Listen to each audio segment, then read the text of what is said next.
Vice President Johnson, Mr. Speaker, Mr. Chief Justice, President Eisenhower, Vice President Nixon, President Truman, Reverend clergy, fellow citizens.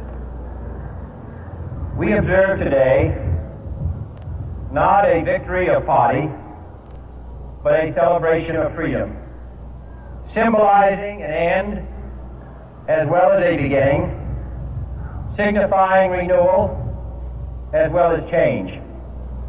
For I have sworn before you and Almighty God the same solemn oath our forebears prescribed nearly a century and 3/4 ago. The world is very different now, for man holds in his mortal hands the power to abolish all forms of human poverty and all forms of human life. And yet the same revolutionary beliefs for which our forebears fought are still at issue around the globe. The belief that the rights of man come not from the generosity of the state, but from the hand of God. We dare not forget today that we are the heirs of that first revolution.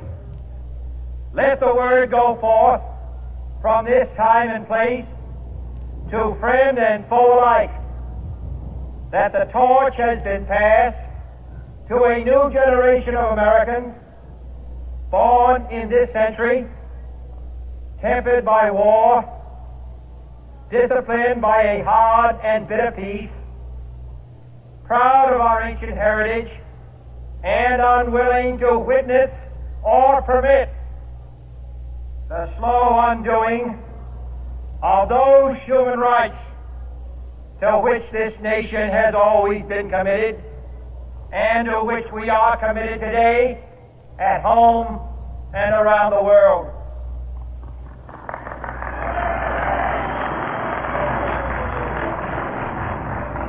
Let every nation know, whether it wishes us well or ill, that we shall pay any price, bear any burden, meet any hardship, support any friend, oppose any foe to assure the survival and the success of liberty.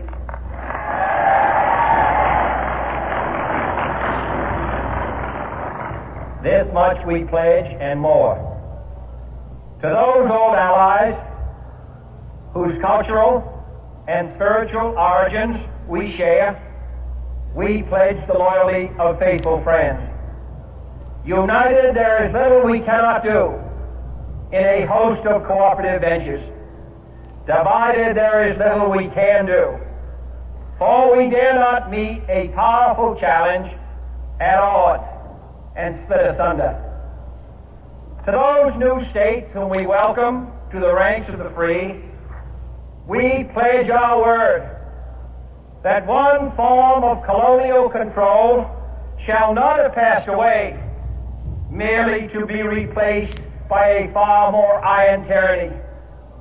We shall not always expect to find them supporting our view, but we shall always hope to find them strongly supporting their own freedom, and to remember that in the past, those who foolishly sought power by riding the back of the tiger ended up inside.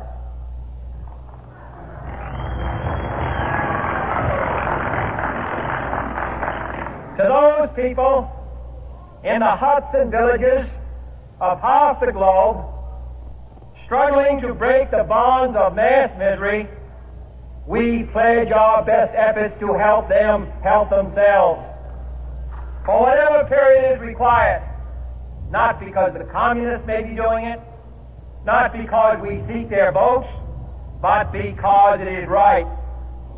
If a free society cannot help the many who are poor, it cannot save the few who are rich.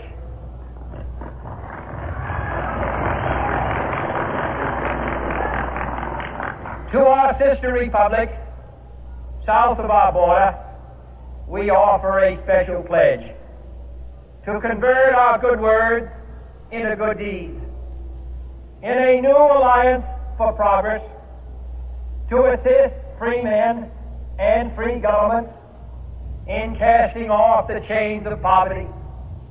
But this peaceful revolution of hope cannot become the prey of hostile powers. Let all our neighbors know that we shall join with them to oppose aggression or subversion anywhere in the Americas. And let every other power know that this hemisphere intends to remain the master of its own house.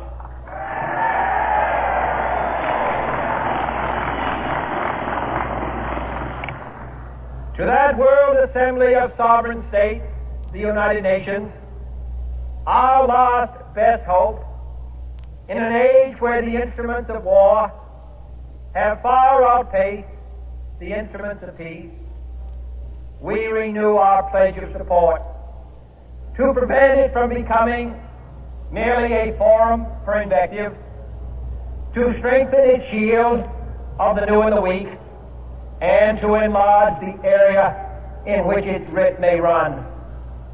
Finally, to those nations who would make themselves our adversary, we offer not a pledge, but a request that both sides begin anew the quest for peace. Before the dark powers of destruction, unleashed by science, engulf all humanity in planned or accidental self-destruction, we dare not tempt them with weakness, for only when our arms are sufficient beyond doubt can we be certain beyond doubt that they will never be employed.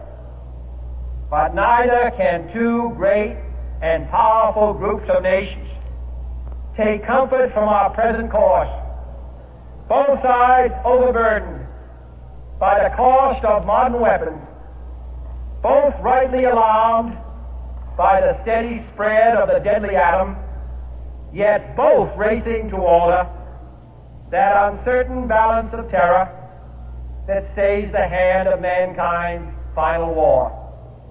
So let us begin anew, remembering on both sides that civility is not a sign of weakness, and sincerity is always subject to proof. Let us never negotiate out of fear, but let us never fear to negotiate.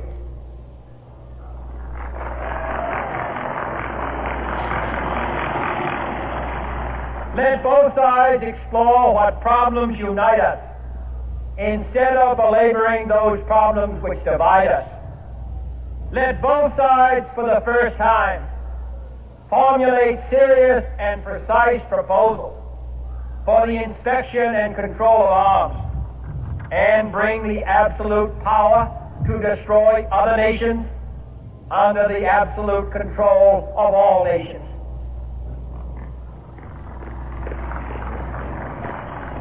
Let both sides seek to invoke the wonders of science instead of its terrors. Together, let us explore the stars, conquer the desert, eradicate disease, tap the ocean depth, and encourage the arts and commerce. Let both sides unite to heed in all corners of the earth the command of Isaiah to undo the heavy burden and let the oppressed go free. And if a beachhead of cooperation may push back the jungle of suspicion, let both sides join in creating a new endeavor, not a new balance of power, but a new world of law, where the strong are just and the weak secure and the peace preserved. All this will not be finished in the first 100 days, nor will it be finished in the first 1,000 days, nor in the life of this administration. nor even perhaps in our lifetime on this planet. But let us begin.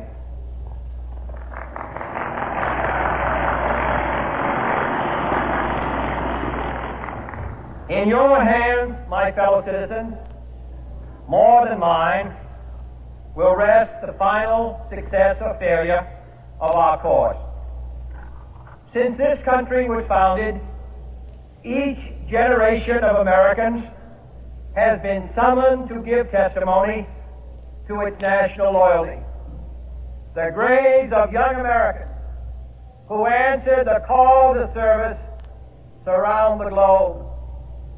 Now the trumpet summons us again, not as a call to bear arms, though arms we need, not as a call to battle, though in battle we are, but a call to bear the burden of a long twilight struggle, year in and year out, rejoicing in hope, patient in tribulation, a struggle against the common enemies of man, tyranny, poverty, disease, and war itself. Can we forge against these enemies a grand and global alliance,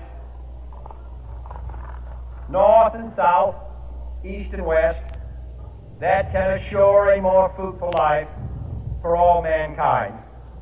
Will you join in that historic effort?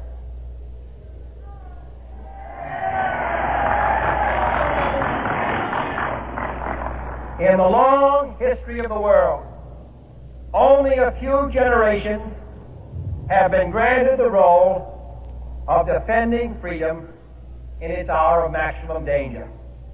I do not shrink from this responsibility. I welcome it.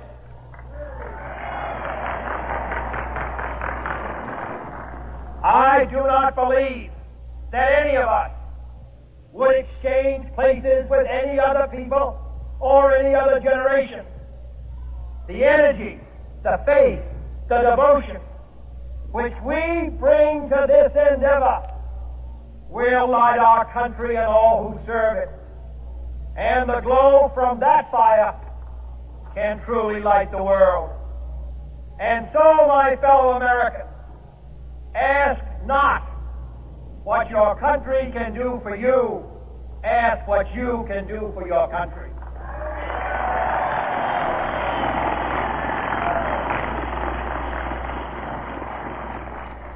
My fellow citizens of the world, ask not what America will do for you, but what together we can do for the freedom of man.